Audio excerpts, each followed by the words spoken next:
The War Council chamber fell silent as the hologram flickered to life.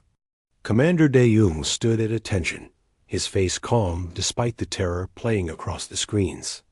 164 worlds, all conquered, all now tributaries to the Vorath Dominion. The latest images showed cities burning on Kelmer Prime, their surrender coming too late to save their capital. "They're coming here next," said Admiral Bong Su, his weathered hands gripping the table edge. "Intelligence confirms it. Earth is target 165. Around the table, the United Earth Council members shifted in their seats. Some looked ready to panic. Others wore masks of grim determination. But De-Jung noticed something else in their eyes. Something he felt in his own chest. Anger. The Vorath had been unstoppable for 3 centuries. Their empire stretched across 2 spiral arms of the galaxy. Every world they targeted fell within days, sometimes hours. Their military doctrine was simple and brutal. Overwhelming force, total destruction if resistance was offered, and eternal servitude if surrender came quickly enough. They didn't negotiate. They didn't compromise. They just took. "How long do we have?" asked Representative Myong, her voice steady. 10 solar cycles. "That's their standard ultimatum period," Bong Su replied. "They'll broadcast the surrender terms tomorrow. We either submit or we fight." De-Jung pulled up another display. "I've analyzed every battle record we could obtain. The Vorath use numbers. Pure, crushing numbers. Their technology isn't significantly better than ours.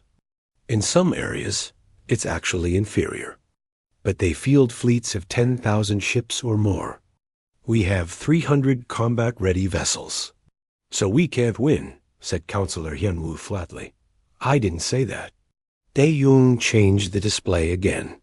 This time it showed schematics, equations, and test results. "Dr. Hannah has been working on something. A theoretical defense system. She needs to brief us herself." The doors opened, and a woman in a white lab coat entered, looking like she hadn't slept in days. Dr. Hannah moved to the display controls without preamble. "Quantum displacement field," she said, bringing up her designs. "It doesn't destroy matter. It moves it. Sends it somewhere else entirely. Like a teleporter?" asked Myong. "No, there's no receiving end. No destination coordinates. Matter that enters the field just ... goes. Somewhere in the universe. Somewhere random. The calculations to retrieve it would take thousands of years, maybe longer." Bong Su leaned forward. "Can you make it work on the scale we need? In 10 days? With unlimited resources and every engineer on the planet helping me?" Hannah's tired eyes met his. "Maybe, maybe not. But it's the only chance we have." The vote was unanimous. Earth would fight. The next morning, the Vorath broadcast arrived exactly as predicted. The face that appeared on every screen across Earth was pale gray, with 3 eyes arranged in a triangle pattern. Supreme Commander Valen, the Merciless. His record spoke for itself. 164 victories, 0 defeats. Approximately 40 billion sentient beings under Vorath control. People of Earth. Valen's voice was surprisingly soft, almost gentle. That made it worse somehow. "Your world has been selected for incorporation into the Vorath Dominion. This is not a request. This is not a negotiation. You have 10 of your solar cycles to signal your complete and unconditional surrender. All military forces will be disbanded. All weapons will be destroyed. All resources will be cataloged and claimed. Your population will be assigned work quotas. Compliance will be rewarded. Resistance will be eliminated." The screen showed footage from other conquests. Cities reduced to ash. Populations herded into transport ships. Children separated from parents. The message was clear. Surrender was terrible, but resistance was worse. Failure to surrender will result in the deployment of our full military force. You have seen what happens to worlds that resist. You have 10 cycles. Choose wisely." The broadcast ended. For a moment, the entire planet seemed to hold its breath. Then Commander Dae-Yoon walked into Earth's primary communication center and recorded a response. It was only 3 words long. "Come and take it." The response went viral across human space in minutes, across the galaxy in hours. On 164 conquered worlds, slaves and servants and tributaries huddled around illegal receivers and listened to humanity's defiance. Some laughed. Some cried. Most just shook their heads sadly, knowing what came next. On Earth, the panic lasted about 6 hours. Then something remarkable happened. People got to work. Dr. Hana's lab complex expanded from one building to an entire city block. Engineers arrived from every nation. Factories retooled overnight. The displacement field existed only in theory and computer models, but now it had to become real. In 10 days, Chin Wu, Earth's best propulsion engineer, led the efforts to upgrade the defense fleet. 300 ships wasn't much, but they could be fast. They could be smart. They could be ready. Commander Tiemann trained fighter pilots around the clock. Young men and women who had signed up thinking they'd spend their careers on patrol duty now faced the reality of actual combat. Against an enemy that had never lost, Captain Yuna watched the preparations from a very different location. She stood in the command center of a Vorath scout ship, monitoring Earth's activities. She had been born on a world called Sereth, conquered by the Vorath 40 years ago when she was just a child. Now she wore their uniform and served their fleet. She had no choice. Her family was in a labor camp. Cooperation kept them alive. But as she watched Earth's response, something stirred in her memory. Sereth had fought too, briefly, before the overwhelming Vorath numbers crushed them.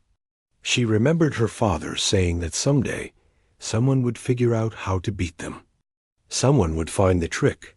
Could Earth be that someone?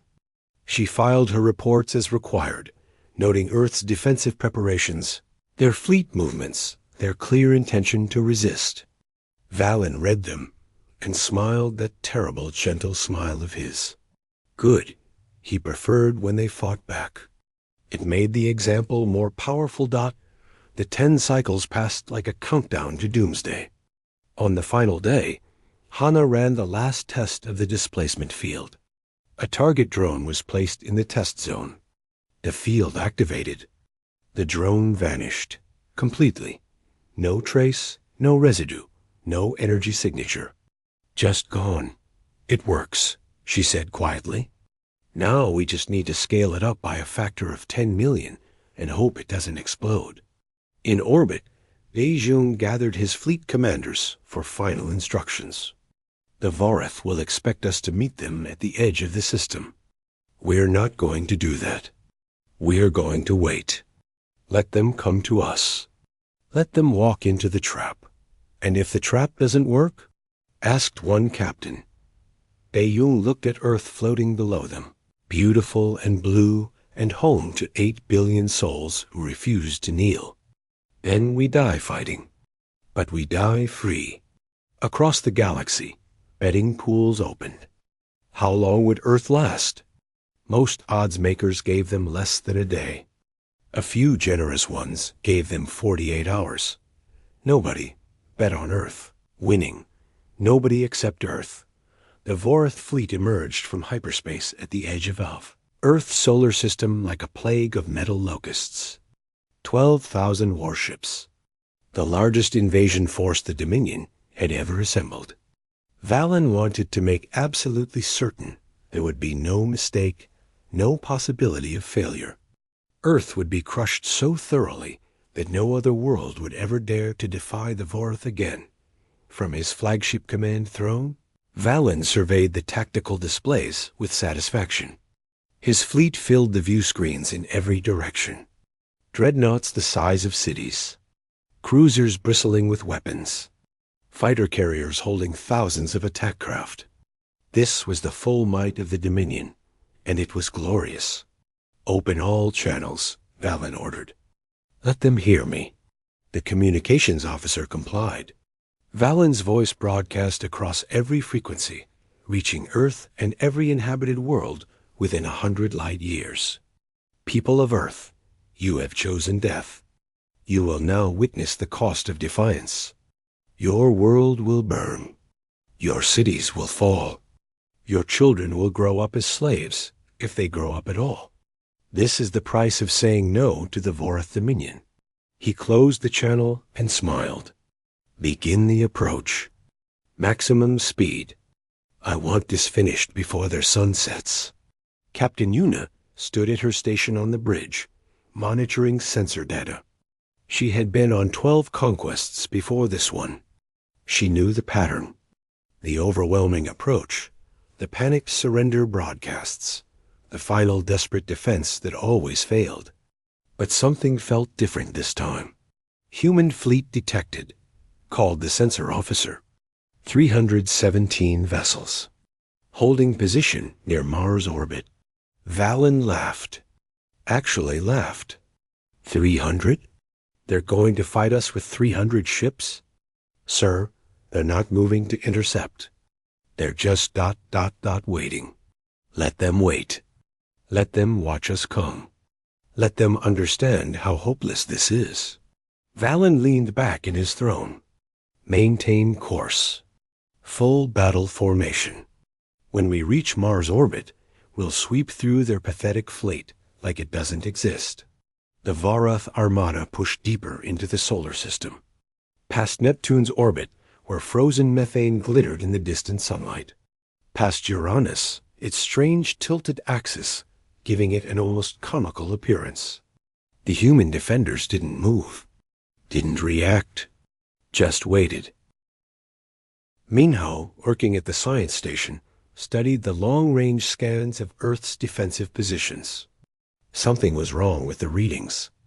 There was an energy signature near Mars that didn't match any known human technology.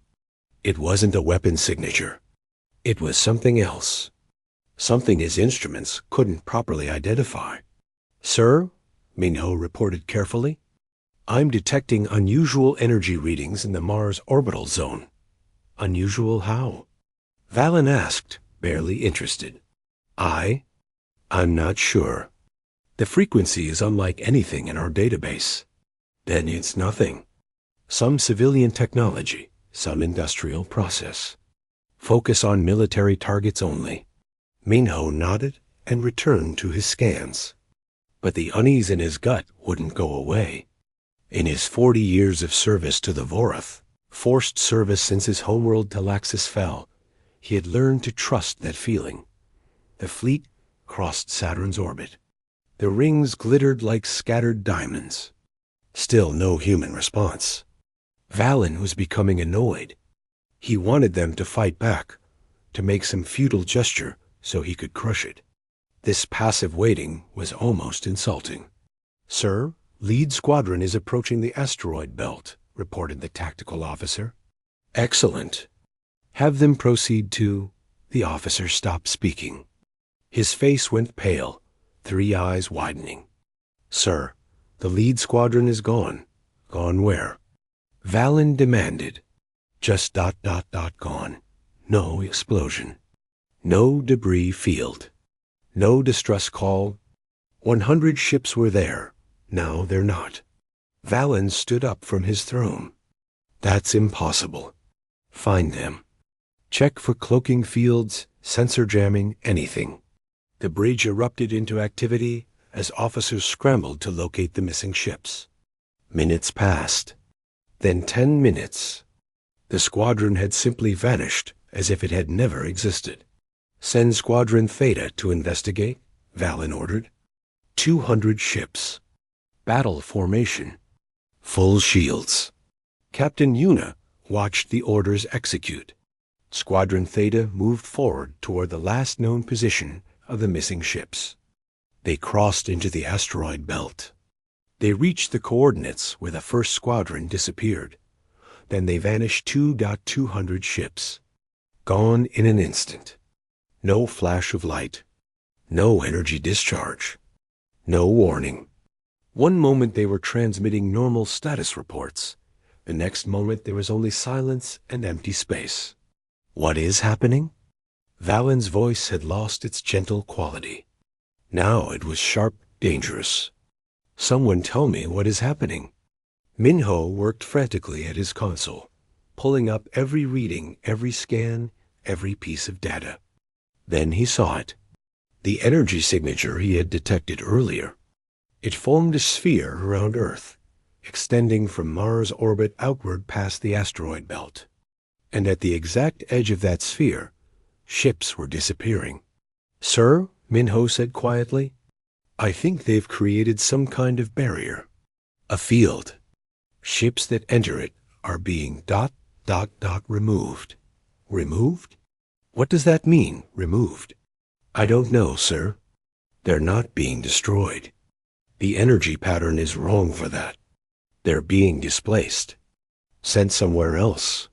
Valen stared at the tactical display. 300 ships had just vanished. 300 of his ships, without firing a single shot. And the human fleet near Mars hadn't even moved. They were still just sitting there, waiting, watching. "This is impossible," Valen said. "We are the Vorith Dominion.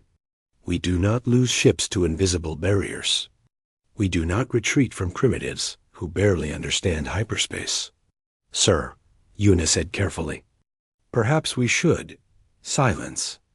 Valen rounded on her. "I will not hear counsel from a conquered slave. We advance. Prepare the main fleet for assault. 3,000 ships, coordinated strike. Whatever this field is, we'll overwhelm it with sheer numbers." In Earth's Defense Command Center, buried deep beneath the Rocky Mountains, Dr. Hanna watched the displays with exhausted triumph. The displacement field was working even better than her calculations predicted. Every ship that entered the sphere was instantly transported to a random location in deep space, millions of light years away. The Vorith would need to solve equations that humanity barely understood just to figure out where their ships had gone, let alone retrieve them. "They're preparing another wave," reported a technician. 3,000 ships this time. "Let them come," Hanna said softly. "The field can handle it. It can handle all of them." Commander De Jong stood beside her, watching his old enemy make the same mistake over and over. The Vorith had never learned to adapt because they'd never needed to. Overwhelming force had always been enough. But now, for the first time in 3 centuries, it wasn't enough. "Should we move our fleet?" asked one of the officers. "No," De Jong replied. "Let them see us waiting. Let them know we're not afraid. Let them understand that Earth is not another conquest." Valen's 3,000 ships moved forward in perfect formation. A wall of steel and firepower advancing on Earth like an avalanche. They reached the asteroid belt. They crossed into the sphere, and they began to vanish, dozens at first, then hundreds, then entire formations disappearing in waves. Ship after ship simply ceased to exist in this region of space. Captains screamed orders. Pilots tried to retreat. But once inside the field, there was no escape. The displacement effect was instant and absolute. In 15 minutes, 3,000 more Vorith ships were gone. Valen stood frozen on his bridge, watching his fleet disappear. This couldn't be happening. This wasn't how conquests worked. He had the numbers. He had the weapons. He had done this 164 times before, but Earth wasn't like the others. "All ships halt advance," he finally ordered. "Maintain position outside the asteroid belt. Do not, under any circumstances, enter that zone." The remaining 9,000 ships pulled back, creating a defensive line. For the first time in the history of the Vorith Dominion, an invasion had been stopped cold. And the human fleet near. Mars still hadn't moved, Supreme Commander Valen stared at the tactical display, his three eyes trying to make sense of what he was seeing. 6,000 ships, gone. Not destroyed in glorious battle, not sacrificed for strategic gain, just gone. Vanished into whatever impossible trap the humans had created. Range to Earth, he demanded. Approximately 400 million kilometers, sir. Too far for effective weapons fire. Too far. The words tasted like ash. The Vorath Dominion did not accept limitations. They did not recognize impossible situations. They conquered, always. That was the natural order of the galaxy. Then we move closer, Valen said. Navigate around the field. Find its edges, its weaknesses. There must be gaps in the coverage. Minho studied his instruments carefully before responding. Sir, the field appears to be a perfect sphere centered on Earth. Mars' orbit defines the inner boundary, and it extends outward past the asteroid belt. To bypass it, we would need to approach from above or below the orbital plane. Then do that. Split the fleet. 6,000 ships from Galactic North, 3,000 from Galactic South. Converging assault. The orders went out. The massive fleet began repositioning, angling up and down relative to Earth's orbital plane. It would take hours to get into position, but Valen had patience. He had conquered 164 worlds with patience and overwhelming force. This would be no different. Captain Yuna watched the fleet movements and felt the unease growing stronger. She had seen the Vorath win so many times, but those victories had always come through brutal simplicity. The enemy was weaker, so the Vorath crushed them. That was the formula. That was how it always worked. But what happened when the enemy wasn't weaker? Captain Yuna, Valen's voice cut through her thoughts. You will join the command staff in analyzing human tactics. I want to know how they created this field and how we can counter it. Yuna bowed her head in acknowledgement and moved to the analysis station. Minho was already there, deep in calculations. Their eyes met briefly. Two slaves from different conquered worlds, now forced to help destroy another. What do you think? Minho asked quietly when no one else was listening. I think we've never seen anything like this before, Yuna replied. Neither have they. This is new technology, experimental, which means it might have limits, or it might not. They worked in silence for several minutes, analyzing every scan, every energy reading, every piece of data. The displacement field's mechanism was beyond their understanding, but its effects were perfectly clear. Matter that entered the sphere ceased to exist in normal space. Hours passed. The Vorath fleet completed its repositioning, now approaching Earth from above and below like a massive pincer. Valen smiled as he watched the formations take shape. No matter how clever the humans thought they were, they couldn't defend in all directions at once. Begin approach. All vectors. Coordinate arrival times. 9,000 ships began moving toward Earth from multiple angles. Surely the field couldn't cover everything. Surely there had to be gaps. In Earth's defense command. Technicians monitored the Vorath movements with mounting tension. Dr. Hana had designed the displacement field as a sphere, but she had never tested it from multiple angles simultaneously. Would it hold? Could it handle this much stress? Displacement field status? Dae-Jung asked. All generators operating at optimal levels, replied the chief engineer. The field geometry is stable. It doesn't matter which direction they come from. The sphere is complete. Then let's show them. The Vorath fleet converged from above and below, expecting to punch through where the field was supposedly weakest. Instead, they hit the same invisible barrier.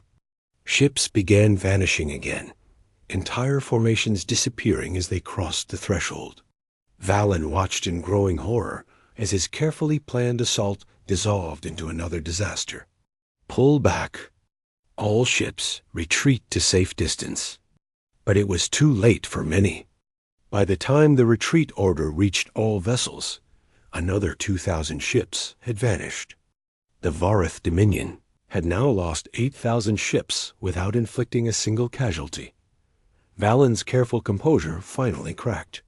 He slammed his fist on the arm of his throne. This is impossible. How can primitives have this technology? How can 300 ships defeat 12,000? They haven't defeated us, said his first officer carefully. They've just stopped our advance. Stopping the Vorath advance is defeating us. Valen roared. Do you not understand? In 300 years, no one has done this. No one. And now these barely space-capable apes have made us look like fools. In the silence that followed, Captain Yuna made a decision. She pulled up her console and began accessing weapons control. Not to fire at Earth, to do something else entirely. Sir, she said loudly, if we cannot penetrate the field with ships, perhaps we can destroy their planet from outside it. Long-range bombardment. Every weapon we have. Saturate the field with missiles, energy beams, kinetic projectiles. Something must get through. Valen's eyes lit up. Yes, yes. Prepare all batteries. Target Earth directly. Fire everything. The Vorath fleet opened up with the full fury of 7,000 remaining warships. Missiles by the thousands. Energy beams that could boil oceans. Kinetic rounds moving at relativistic speeds. A storm of destruction that should have turned Earth into molten. Slag dot every projectile entered the displacement.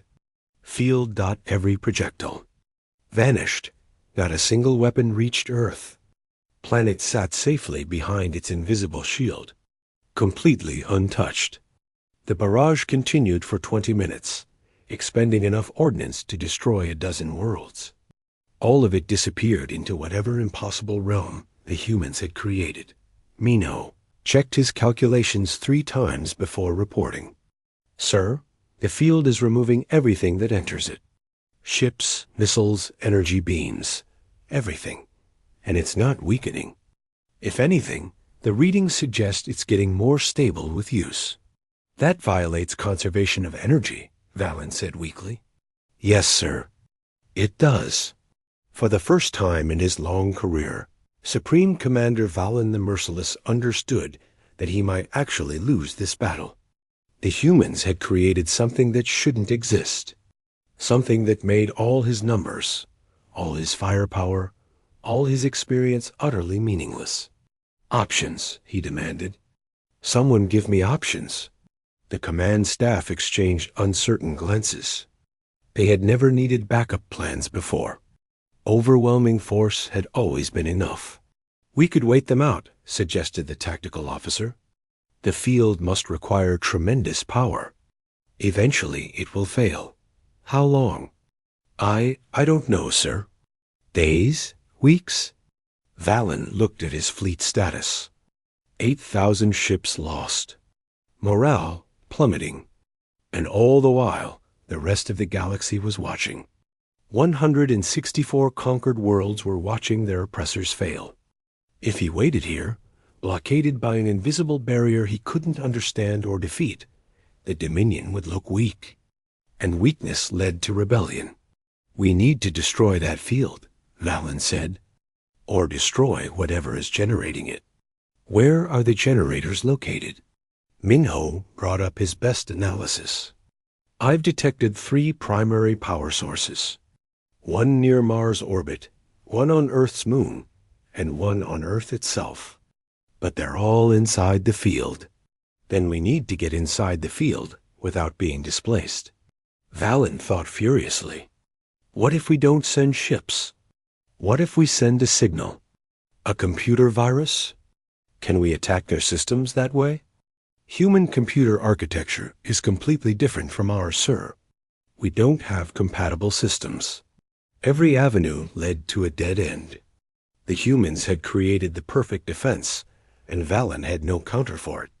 His invasion, planned to be the most crushing victory in Vorath history, had become his first defeat. And then the human fleet moved. All 300 ships, silent and waiting throughout the entire engagement, suddenly came alive. Their engines flared, their weapons powered up, and they surged forward, not toward the Vorath fleet, but around it. What are they doing? Valen demanded. Captain Yuna's blood ran cold as she realized. They're not defending anymore, sir. They're hunting. The human ships were smaller than Vorath vessels, faster and more agile. They swept past the main Vorath formation, targeting stragglers and isolated ships. Their weapons were precise, surgical. They didn't try to destroy entire vessels. They hit engines, weapons systems, command decks. Commander Timin led the fighter squadrons personally, his voice calm over the command channel. Alpha Wing, target their sensor arrays. Beta Wing, engines only. Make them blind and deaf and crippled. We want survivors who can tell the story. The Vorath fleet tried to respond, but they were off balance, demoralized, confused. Half their fleet was gone. Their weapons couldn't touch Earth. And now these tiny human ships were cutting through their formations. Like knives through flesh, Valen watched his perfect conquest falling apart. All ships, retreat. Full hyperspace, now. But retreat requires time to calculate jump coordinates. Time the human fleet didn't give them. The human fighters moved through the Vorath formation like wolves among sheep. Commander Timin had trained his pilots for exactly this moment, teaching them not to fight fair, but to fight smart. Target the weak points. Hit and run. Never give them time to adapt.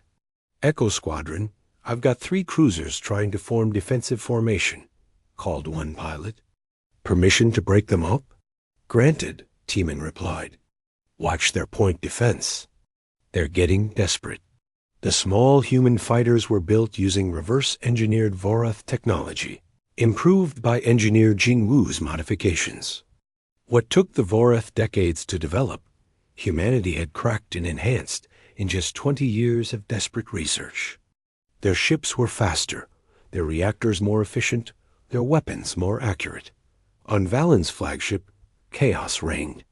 Officers shouted contradictory orders.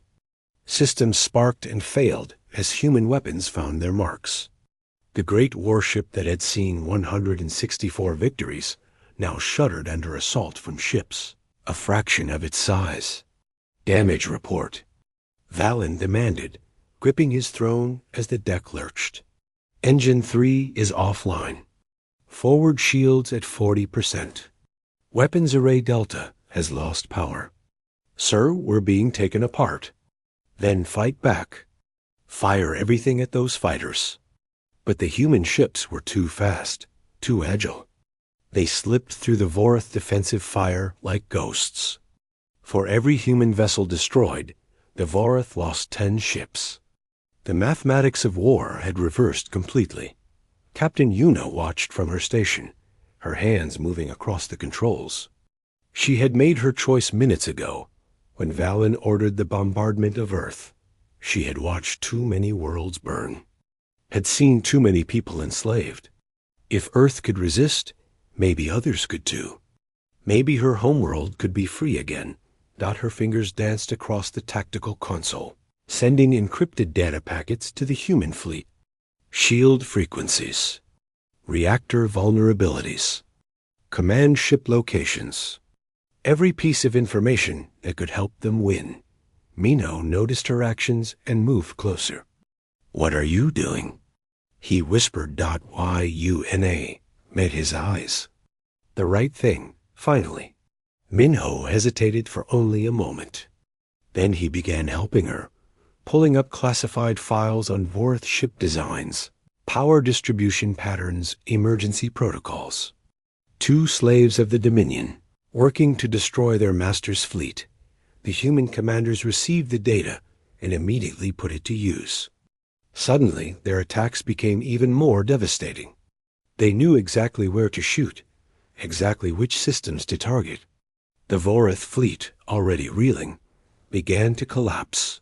"Sir, they know our shield frequencies," reported the tactical officer.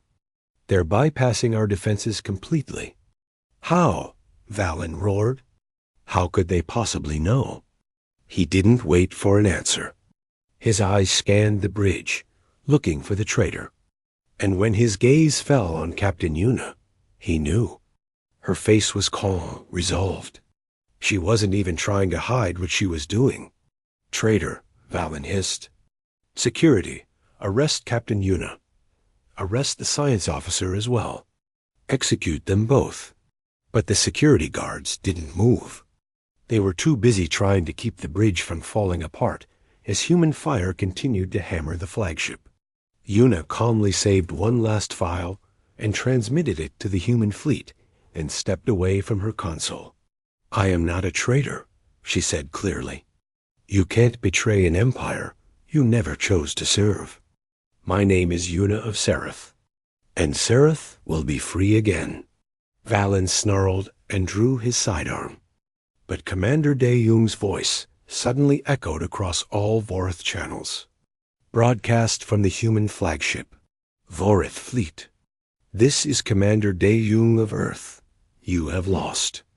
8,000 of your ships are scattered across the galaxy. The rest are crippled or fleeing. This battle is over. You have two choices. Retreat now and tell your empire what happened here, or stay and join your missing ships in the void. Choose quickly." Valen looked at his tactical display. The truth was unavoidable. Of 12,000 ships, fewer than 4,000 remained. Combat capable. His formation was shattered. His weapons were ineffective, and the humans showed no signs of slowing their assault. "All ships," Valen said through gritted teeth. "Begin retreat. Calculate hyperspace jumps. We're leaving this cursed system." The remaining Vorath vessels broke formation and scattered, each calculating emergency jumps to random destinations. The coordination that made them powerful was gone, replaced by panic-to-survival instinct. Ships fled in every direction, abandoning damaged vessels, abandoning the invasion, abandoning victory. Tiemann watched the retreat through his fighter's canopy. "Should we pursue, Commander?" "Negative," Dae-Young replied. "Let them go. Let them spread the word." Earth stood against the Vorith Dominion and won. As the last Vorith ships vanished into hyperspace, the human fleet regrouped near Mars' orbit. 300 ships. 23 had been destroyed in the fighting, but they had turned back an invasion force 40 times their size. The impossible had happened. On Valen's flagship, now limping toward the nearest Vorath outpost, the Supreme Commander sat in his throne and stared at nothing. His career was over. His reputation destroyed. 164 victories meant nothing now. He had lost to Earth, to primitives, to humans. "Sir," said his first officer carefully, "what should we tell the High Command?" Valen laughed bitterly. "Tell them the truth. Tell them Earth has a weapon we cannot defeat.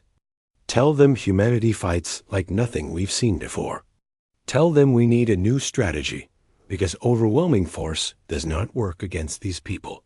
He paused, then added quietly, "Tell them I failed."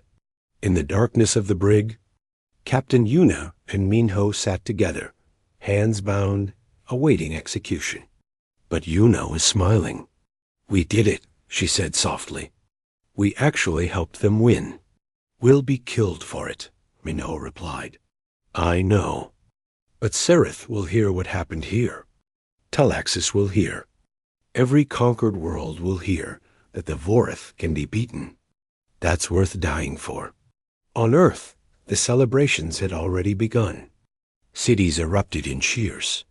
People danced in streets, embraced strangers, laughed and cried with relief. They had faced extinction and survived. More than survived. They had one doc in Defense Command. Dr. Hanna slumped in her chair, exhausted beyond measure. Her impossible weapon had worked. The displacement field had held against everything the Vorth threw at it. But she knew this was just the beginning. "They'll come back," she said to Dae-Young, "with different tactics, different weapons. They won't make the same mistakes twice. Let them come," Dae-Young replied. "We'll be ready. And next time, we won't be alone."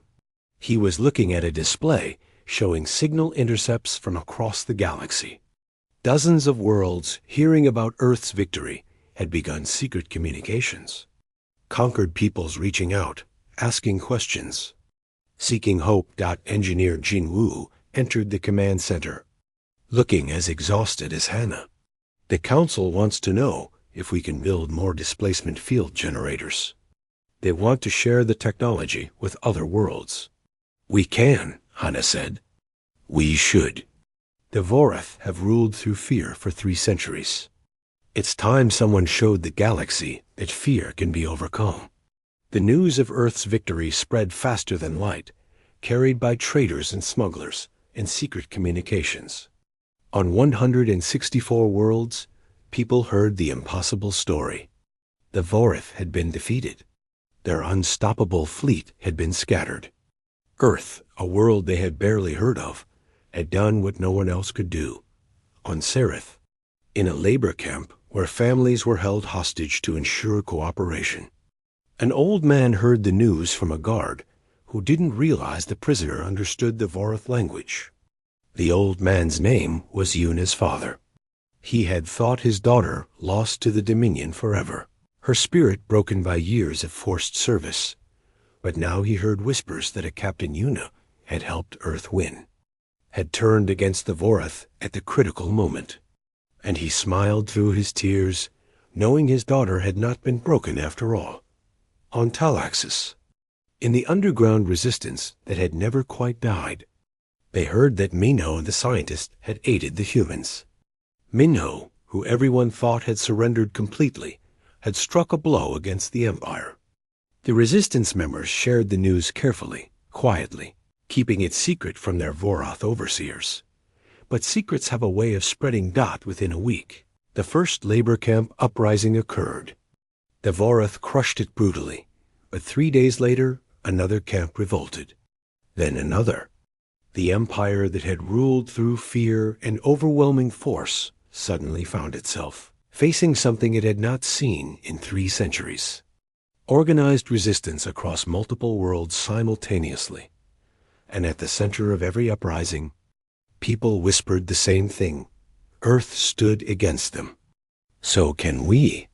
3 months after Earth's victory, Commander Dae-Young stood in the council chamber again. But this time, the mood was very different. Representatives from 12 worlds filled the seats, most appearing by hologram, too afraid to travel openly. These were delegates from conquered Voreth territories, smuggled to Earth through secret channels at tremendous risk. "We need your help," said the representative. From Kellner Prime, her planet had been the Voreth's most recent conquest before Earth. "Our people are ready to fight, but we don't have weapons that can stop them. We need the displacement field technology." Dae-Young looked at Dr. Hana, who stood beside him. She looked healthier now, having finally gotten some sleep and proper food. But her eyes were troubled. "The displacement field requires specific conditions to work," Hana explained. "You need quantum resonance generators, power sources capable of sustaining the field, and the mathematical understanding to calibrate it properly. We can provide the designs, but building the generators will take time." "How much time?" asked the Talaxis delegate. "Months. Maybe a year for each installation." "We don't have a year," said another delegate. "The Voreth are already preparing retaliation. They're pulling forces from border regions, consolidating their fleet. When they come back, they'll hit all of us at once. Earth and every world that's spoken against them." The council chamber fell silent. Earth's victory had sparked hope, but hope alone couldn't stop warships. Admiral Bong Su cleared his throat. Then we need to give you something you can use right now. Weapons, ships, training. Earth's fleet is small, but we can share what we've learned. Engineer Jinwoo has been working on simplified versions of our propulsion systems. Faster than standard Vorith engines, easier to maintain. We also have Captain Yuna and Minho, Dae-young added. The delegates looked confused. Who? 2 Vorith officers who helped us win. They're currently in custody aboard a damaged Vorith ship we captured. They have intelligence on fleet movements, command structures, logistics. Everything we need to plan a real resistance.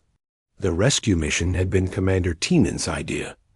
A small strike team had intercepted Valen's flagship before it could reach Vorith space. Extracted Yuna and Minho minutes before their scheduled execution, and escaped with complete records of Vorith military operations. The Dominion still didn't know their data had been compromised. We're not just offering technology, Dae-young continued. We're offering an alliance. A real one. Earth stands with any world that wants to be free. We share our defenses, our weapons, our knowledge. And we fight together. The Kelmer delegate looked at the others. The Vorith have ruled for 300 years. They have millions of ships across their empire. Even with your help, how can we possibly win? Dae-young smiled grimly. The same way we won. By changing the rules. The Vorith rely on overwhelming numbers and intimidation. They expect enemies to fight traditionally, to meet them head-on and lose. We don't do that. We hit their supply lines. We disrupt their communications. We make them fight on our terms, not theirs. And most importantly, we make them fight on multiple fronts at once. You're talking about a rebellion across the entire Dominion, said the Talaxis delegate quietly. No, Dae-young replied. I'm talking about a revolution. The meeting continued for hours, planning and coordinating. By the end, an agreement had been reached. Earth would provide technology, training, and military support. The 12 worlds would form the core of a resistance network, spreading the message to other conquered systems. They called themselves the Free Worlds Alliance. In a medical bay on Earth. Captain Yuna sat with Minho, both recovering from months of malnutrition and stress. They had been treated well by their human captors, given food and medicine, and surprisingly, freedom to move around the facility under light guard. They don't treat us like prisoners, Minho observed. We're not prisoners, Yuna replied. We're allies. That's what they keep saying anyway. The door opened and Dr. Hana entered, carrying a datapad. I have news from Seraph. The message drones we sent reached your labor camps. Your father is alive, Captain Yuna. He's in Camp 17. Yuna's breath caught. My father. After all these years. There's more. The camps are organizing. They received the plans for improvised weapons, the tactical information you provided. They're planning a coordinated uprising in 6 weeks. They'll be slaughtered, Yuna said immediately. The Vorith have garrison forces on every conquered world. My people have farming tools and hope. That's not enough. Which is why Earth is sending a fleet, Hana said quietly. 50 ships. Everything we can spare. They'll arrive at Seraph at the same time as the uprising begins. We're going to free your world, Captain. Yuna stared at the human scientist, unable to speak. Finally, she managed. Why? Why risk your ships for a world you've never heard of? Because freedom isn't just for Earth, and because you risked everything to help us. Now we return the favor. The operation was called Liberation Dawn. 50 Earth ships, captained by volunteers, would strike at 3 conquered worlds simultaneously. Seraph, Talaxis, and Kelmer Prime. The goal wasn't just military victory. It was to prove that liberation was possible, that the Dominion could be rolled back. Engineer Jinwoo personally inspected every ship before departure. The vessels had been upgraded with the latest technology, Equipped with quantum displacement mines that could create small temporary fields, trapping Vorath ships in place. Not as powerful as Earth's planetary defense, but effective for fleet combat. Commander Teeman led the fighter wings. He had trained new pilots from the Allied worlds, teaching them human tactics.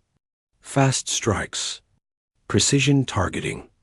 Never give the Vorath time to use their numbers advantage. Captain Yuna and Mino went with the Seraph Liberation Fleet, serving as advisors. They wore Earth military uniforms now, bearing the insignia of the Free Worlds Alliance. When they looked in the mirror, they barely recognized themselves. They looked like soldiers again. But this time, fighting for something they believed in, the fleets departed Earth on the same day, heading in different directions. The galaxy watched and waited. On Seraph, Yuna's father organized the camp prisoners. They had smuggled in weapons piece by piece over weeks, hidden them in tool sheds and storage rooms. On the appointed day, they would strike at the guard towers, the communication arrays, the garrison armory. They had one chance. If they failed, the reprisals would be devastating. "Do you really think the humans will come?" asked another prisoner.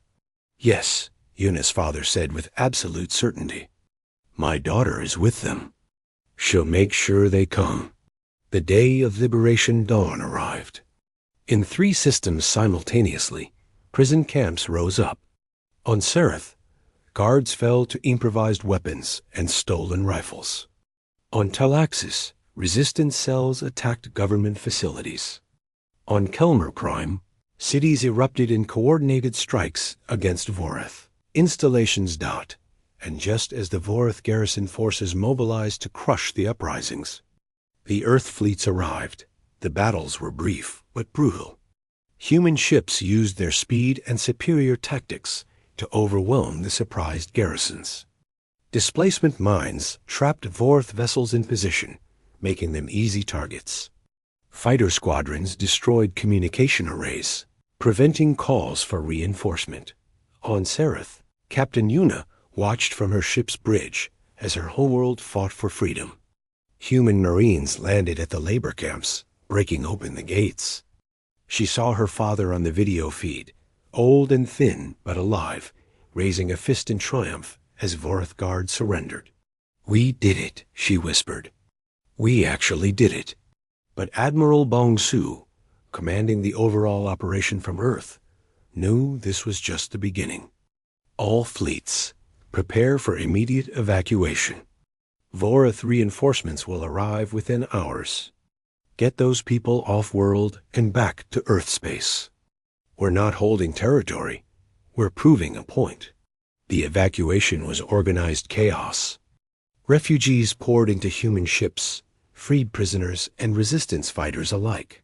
They took what they could carry and left their homes behind, heading for the safety of Earth and the other free worlds. Not everyone could be saved. Thousands remained behind, either unable to reach the evacuation points or choosing to stay and continue the fight. But those who escaped carried the story with them. 3 worlds freed in a single day. The Vorath Dominion could be beaten. Word spread across the galaxy faster than any ship. The Free Worlds Alliance grew from 12 worlds to 30, then 50. Not all of them had been conquered. Some were independent systems that had lived in fear of Vorath expansion. Now they saw a chance to stand together. Dr. Hana worked 18-hour days building displacement, field generators for the Alliance worlds. Each generator took months, but slowly a network of defended worlds began to emerge. The Dominion could no longer expand at will. They faced actual resistance. In the Vorath capital, the High Command met in emergency session.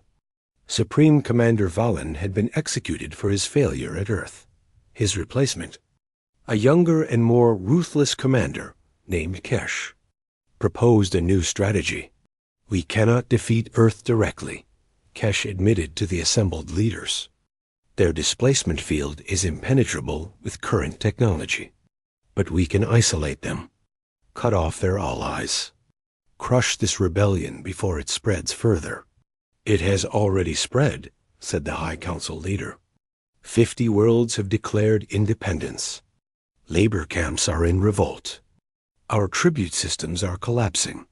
Then we remind the galaxy why they feared us in the first place, Kesh replied coldly. We make an example. Pick one of their alliance worlds and destroy it completely. Not conquer, destroy. Leave nothing but rubble and radiation. Let them see what happens when they defy the Dominion. The order was given. The Vorath assembled a fleet of 20,000 ships, their largest force ever. The target was selected carefully, a world called Brennel, newly joined to the Free Worlds Alliance. Still weeks away from completing their displacement field generator, Earth's intelligence network picked up the mobilization within days. Commander De-Jung called an emergency council meeting. They're going to destroy Brennel. We can't stop them in time. The fleet is too large, and Brennel's defenses aren't ready. Then we evacuate Brennel, said Representative Myong. Get everyone off-world before the Vorath arrive.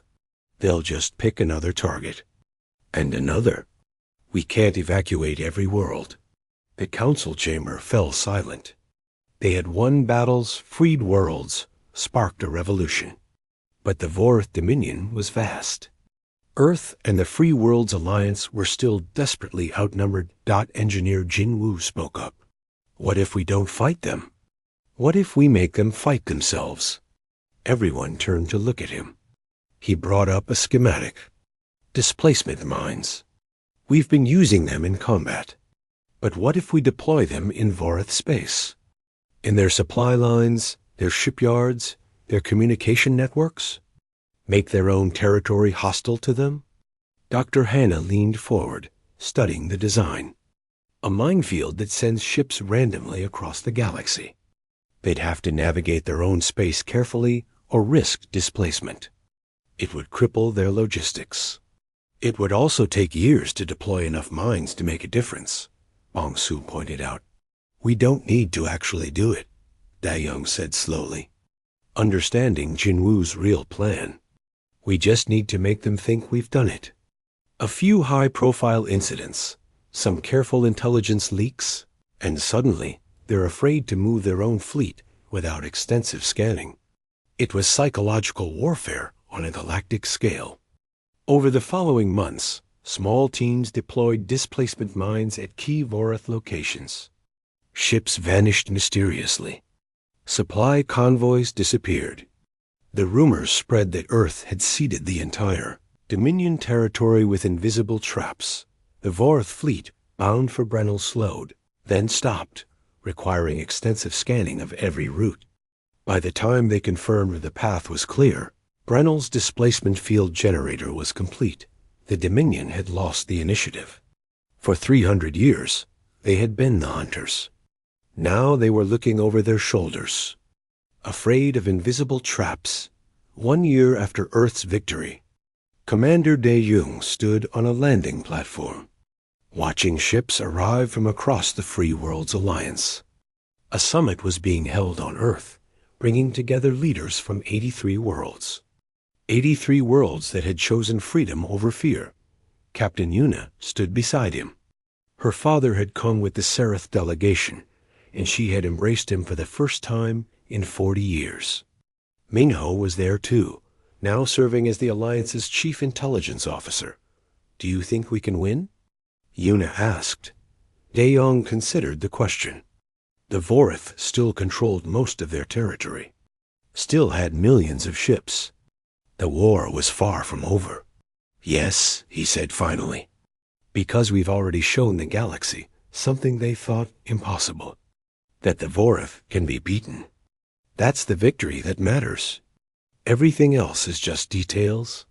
In deep space, thousands of Vorath ships still drifted, their crews alive, but displaced millions of light years from home. They would never be found. They were a permanent monument to the day the Dominion learned a hard lesson. After 164 wins, their fleet came for Earth and vanished without a trace. The galaxy remembered.